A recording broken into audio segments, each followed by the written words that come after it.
ada pesan-pesan nggak Mas untuk pelukis-pelukis yang mungkin saat ini sudah tidak produktif lagi, Mas? Ya, sejauh yang saya tahu proses itu sebetulnya tidak mandek. Jadi walaupun kita tidak berkarya, tapi kemungkinan mbaknya juga masih berpikir tentang ide, gagasan yang tidak lepas dari dunia seni rupa, khususnya seni lukis.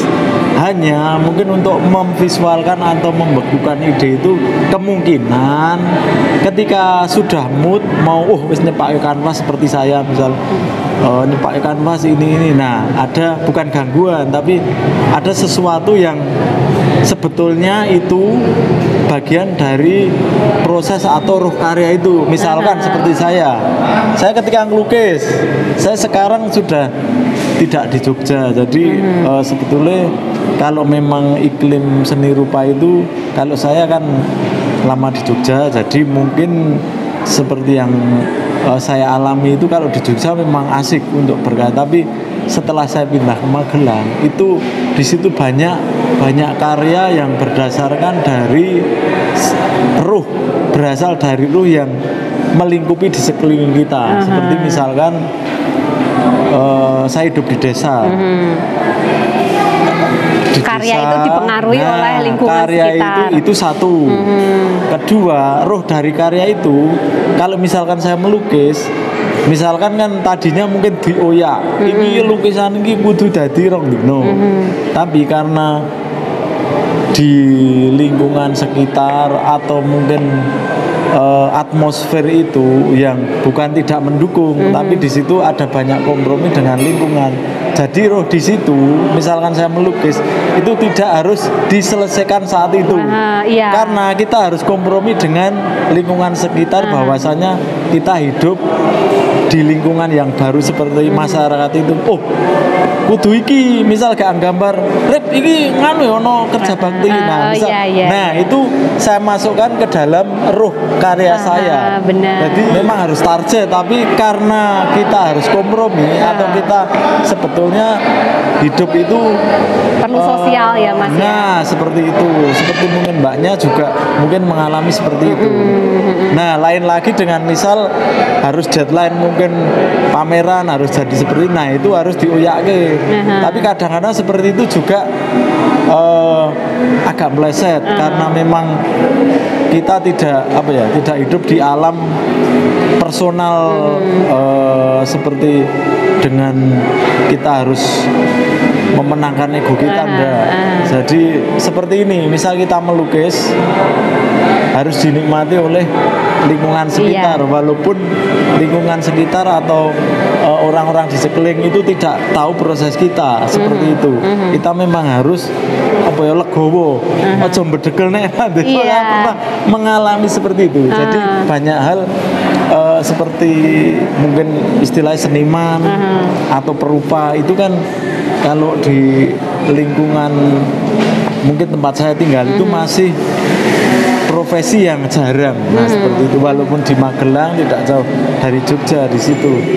Itu saya menganggapnya itu sebuah profesi yang eksklusif karena tidak banyak orang bisa. Tapi di sisi lain orang-orang awam itu dia tidak tahu proses kita. Jadi kita memang harus sering berapresiasi seperti ini. Kita jemput bola untuk memberitahu bahwa seni rupa itu seperti ini prosesnya. Nah, salah satu proses yang berusaha alami di kampung itu ketika budaya Jogja saya bawa ke kampung. Jadi misalnya daerah saya di Magelang juga, Magelang Selatan, itu saya pernah terteror juga dengan diri sendiri. Ketika di Jogja berproses, waktu itu kita kos atau ngontrak tempat, itu berhari-hari tidak keluar dari kamar, melukis tok itu biasa. Tapi ketika itu saya bawa di kampung, adat itu, adat proses itu saya bawa ke kampung sini untuk berproses. Aneh ya. Nah, itu banyak hal di situ. Orang metu-metu kayak ngopo ning omong jero. Itu gitu menimbulkan suatu pemikiran atau jenenge iki.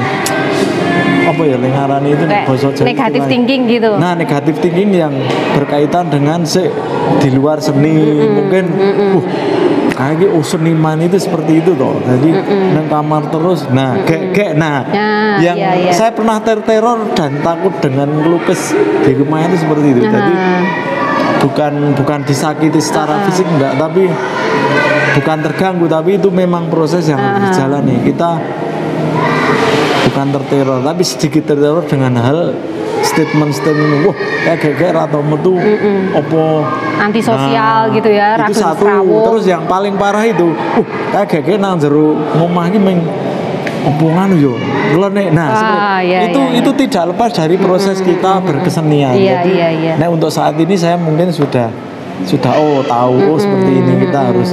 Nah, itu mungkin kita apa ya? Kita sering melukis, berproses itu carane ngolah rasa. Nah, itu tidak lepas dari proses-proses gesekan dengan lingkungan di sekitarnya seperti Iya, itu. betul banget, luar biasa ya Mas. Jadi bisa dikatakan profesi pelukis itu menjanjikan kan Mas?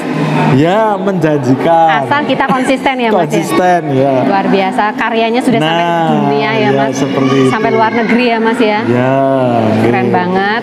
Terima kasih sekali ya Mas Arief ya. Sukses selalu. Nanti kalau mau menghubungi Mas Arief bisa ya ke nomor ini, boleh ya Mas? Maksudnya nanti saya cantumin ya. Siap. Terima kasih. Bye-bye Enoners, selamat berkarya. Enoners, itu tadi lukisan-lukisan yang ada di pameran di Trio Plaza Kota Magelang. Dan terima kasih udah nonton video Eno kali ini. Semoga menginspirasi, dan bagi kamu yang lagi belajar gambar, ayo kita sama-sama semangat ya. Kita pasti bisa, apapun karyamu pasti bisa dinikmati oleh orang lain. Bye-bye.